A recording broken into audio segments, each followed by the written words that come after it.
La croix a-t-elle été, pour Jésus et pour sa cause, un échec? Désormais, sa vie et son œuvre ne sont-elles pas condamnées à disparaître de la mémoire des vivants, puisque les faits semblent avoir convaincu de mensonges? Si Dieu, à la croix, ne l'a pas sauvé, n'est-ce pas parce qu'il a refusé de le reconnaître et d'authentifier son message?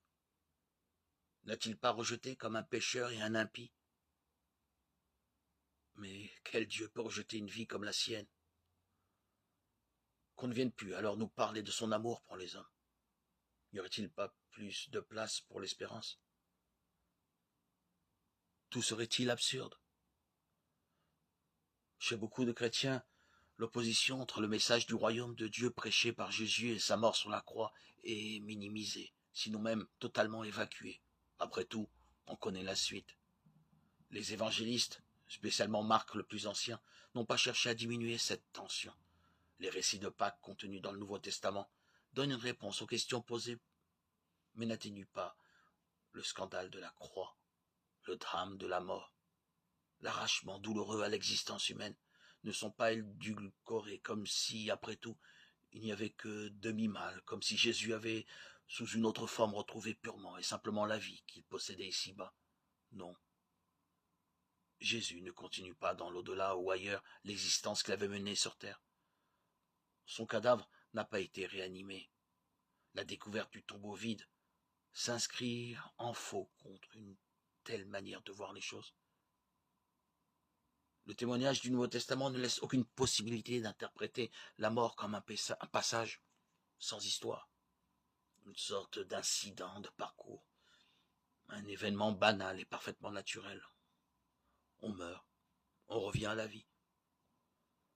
Ce qu'on sait de l'histoire, ce qu'on peut imaginer, ce qui est de l'ordre des possibilités humaines, sont ici dépassés et transcendés.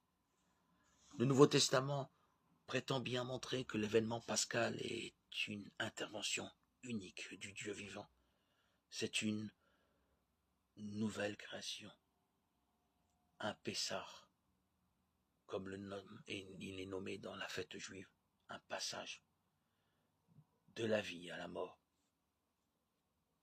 Dieu est passé en Égypte pour sauver les nouveau-nés de la mort. Et Jésus est passé de la vie à la mort pour nous donner, nous, vie, une vie nouvelle, les enfants de Dieu. La puissance de Dieu se manifeste précisément dans cette intervention. Il est le maître de la mort et peut sauver dans la mort. Ainsi a-t-il ressuscité ce Jésus de Nazareth le crucifié en le faisant participer à sa vie éternelle. Il se reconnaît en lui et l'établit Christ, celui qu'il marque de son onction. En se manifestant comme le témoin choisi par Dieu, le ressuscité témoigne de la fidélité et de la véracité de Dieu. Mais il n'appartient plus à ce monde. Il est dans l'éternité, établi pour toujours dans l'intimité de Dieu. Grâce à leur expérience de l'événement pascal,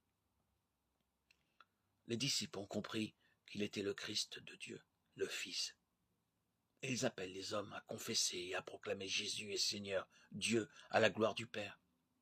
Philippiens 2,11. Ce message est le fondement de toute espérance et de toute prédication chrétienne.